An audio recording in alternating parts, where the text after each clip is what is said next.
stuff to, you know, I've got the food and I've got the fire stove, you know, stuff like that. But what are you going to cook the food in? Well, I'll tell you what you're going to cook it in. We've got a set of collapsible pots and pans at Ojai Valley Surplus. I found these for about, what was it, like 10 bucks? Yeah, it was about 10 bucks. Pretty cool little kit. Had your main pot.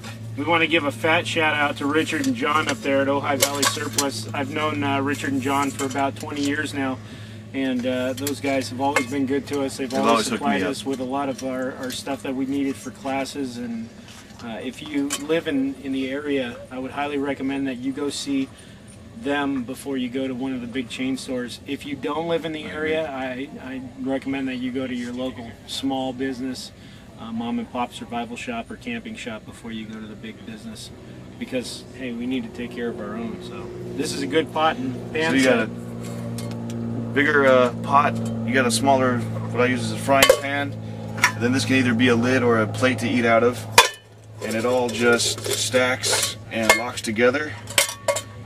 I was extremely pleased with this the first time I used it. Set it aside for the moment, save time. And then this is going to be your main, what I use anyway. Chappie and I love these. We use these as our main, what we eat off of once we've cooked the food. We can actually, you can actually cook food in this if you want. I carry one too. We were forced to use them. I carry one too. Ed carries one, as you just said. I think all of our as you see survival skills instructors have that same kit. I need to wash these, but as you can see, they it comes apart and then goes back together in configuration so that it's easy to eat out of if you don't have a nice table to sit at. I keep my collapsible silverware system put in there, so it's all there when I need it. Again, it just comes off of there. No wait, the kit that Matt has right here, if we were going to put this in one of our bug out bags, the space that's open and available inside that kit right there, we would utilize that space by packing in hot cocoa, dried food, dried soup, bouillon cubes, a roll of aluminum foil for anything you might need to cook outside of the pan, and just utilize that open space as much as you can by packing more stuff in it. Another package of old MRE matches in a Ziploc bag to keep them dry. That was coming handy. There's a knife and fork. A P38 can opener. Maybe not the best piece of gear for opening cans, but you can do other stuff with it, opening the little bags and things like that. I got some of these green scrubbers, again, for washing my pots and pans after I've used them, so I can use them the next time. That's why I also kept all that dish soap. And then a regular good old bottle or a can opener without all the extra handle and stuff on it. You just pop that on the can and twist it, and there you go, old school. Now these can openers like this one that Matt just showed you, these are really hard to come by, at least in our state.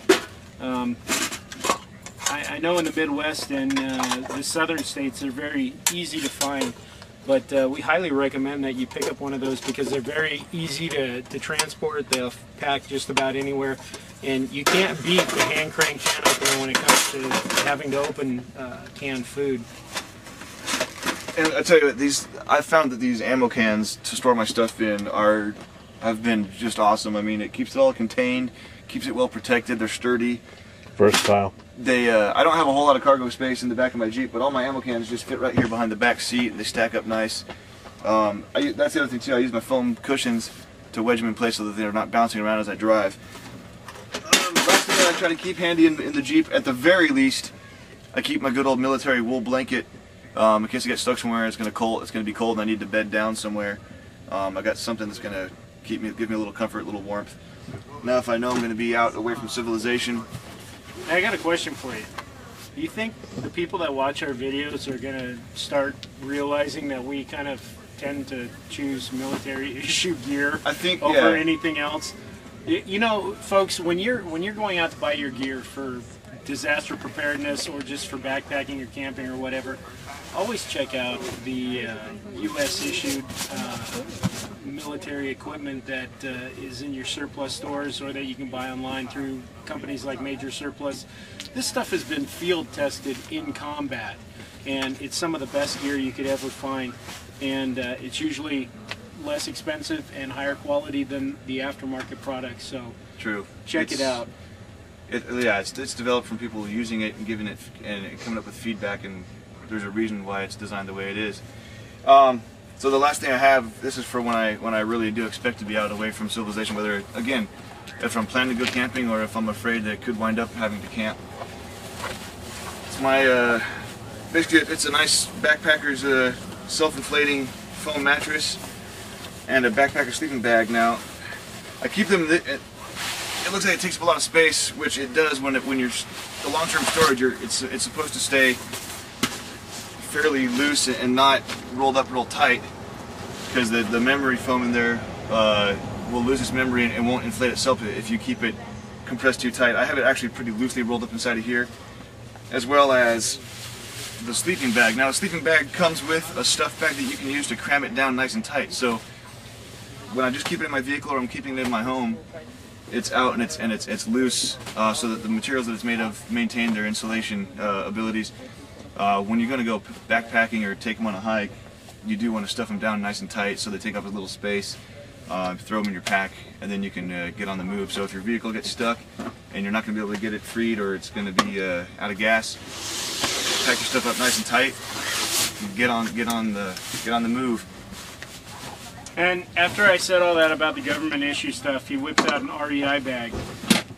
Yeah, see, there's. I think it was a gift, though. It was given to me. It was free. It was a gift from Mom and Dad. What can you do? And hey, there are some items that are for civilian use that actually do surpass some of the military gear, or also a lot of it actually is based off of military findings. They just don't make it green. They make it blue or yellow or red. We like green.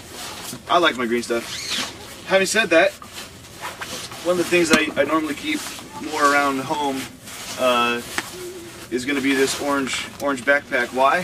Why is it orange? Well, because that way I can find it real easily. It stands out from everything else I've got. This is just a real quick thing to grab or thing to go to in a bad situation. I'm just going to show you what I've got here. Again, this can be, you can augment this. I normally have a little more stuff in it, but I've recently moved and I've gotten a little less coordinated here. I've got my first aid kit. It's got the bandages and the pain relievers and the Neosporin and all of that in there.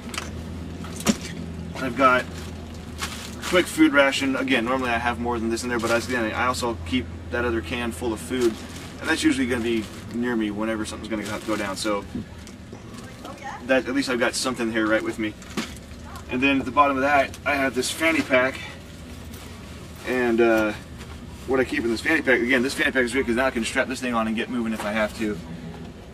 But the fanny pack has these pre-packaged survival waters in it, and there's, I don't know, I got like 6 or 7 of those in here, so this will get me by for a couple days if necessary.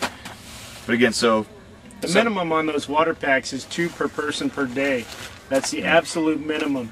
So I've got what you theoretically want to have is, if you're looking at a 72-hour survival with that as your water supply, you need to have 3 per person is the optimum amount per day, but the minimum you can drink and survive is 2 per day. So I've got enough for myself for 2 or 3 days. Someone's with me. We got still about a day and 2 days, maybe even 3 days with 2 of us if we really.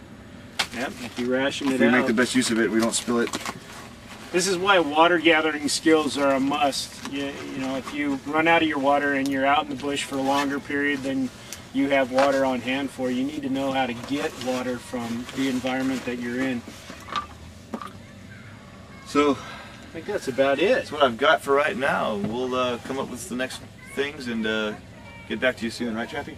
That's right. So again, for New Survival Skills, I'm Chappie. And I'm Matt. And Ed's behind the camera right now, and we'd like to thank you guys for taking a moment to watch, well, more than a moment. This has turned into a documentary, but we'd like to take a moment to thank you guys, and we hope that the information that we pass on to you guys is helpful in your selection of gear. And here in the near future, we will be doing more of the hands-on demonstrations. Look forward to our first aid and orienteering or navigation. And let's see what else. We are going to do an in-the-field snake bite test to show you how to properly use the gear, where I'm actually going to go out, catch a rattlesnake, show you what the damn thing looks like, avoid being bit this time, and show you guys how to properly use the snake bite kit. And then we'll go on and show you guys more stuff in the near future. I'd like to give a big shout out to TRI, Total Resources International. They supplied us with a lot of our first aid kits for us to review, and we have another company, a bug out company, that makes custom-made bug out bags for people that they might be coming on board here in the near future that will be doing reviews of their products. Cold Steel. Cold Steel is awesome. Cold Steel, Steve and Lynn. I always get Lynn and Steve mixed up. Lynn Thompson at Cold Steel. Great guy, great group of people that work there. Great product. We love their product. Ojai Valley Surplus, of course. And all of the other people that have sponsored us. Major Surplus. Major Surplus. Someone who's always been great to me when I'm shopping for gear is Dan over at Army Navy Surplus in Simi Valley. Dan is a great guy. Dan and Mercy, great folks. And we could probably go on and on about different places, the little shops that have helped us out over the years and given us the best gear. And but we won't. We want to just give one last shout out to all of our fans out there on the web, on Facebook, and on our website, newsurvivalskills.com. Thank you guys, and we look forward to showing you guys more. Send us some more review ideas. I'm sure things that you know that we haven't covered. Everyone's input, it helps everybody else out a lot. So that's right. Take care of the wild, and take care of those you love, most importantly. Absolutely.